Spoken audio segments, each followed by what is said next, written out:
ఇక ఫిషింగ్ బోట్ల అక్రమ చొరబాటు నియంత్రణకు ప్రత్యేక చర్యలు తీసుకుంటున్నామని fishermen cooperative societies federation chairman Yatagiri Ramprasad తెలిపారు.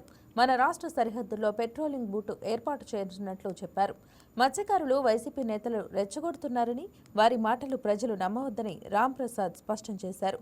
సంక్షోభం ఉన్న పాత రేట్లకే ఆయిల్ అందిస్తున్నామని, క్రమం తప్పకుండా బోట్లకు ఆయిల్ సబ్సిడీ అందిస్తున్నామని చెప్పారు. అందరికీ తెలిసిన విషయమే.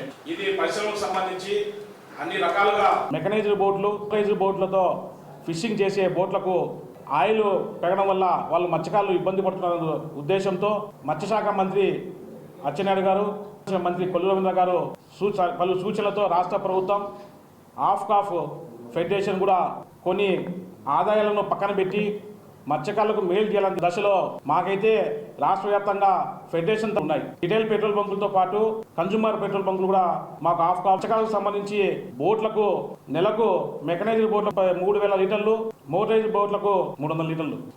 మోటరైజ్డ్ బోట్లు రిటైల్ పెట్రోల్ బంకుల ద్వారా వాళ్ళు యథావిధిగా గతంలో ఇచ్చే రేట్ల మాదిరిగానే ఆయిల్ అందుతూ ఉంది.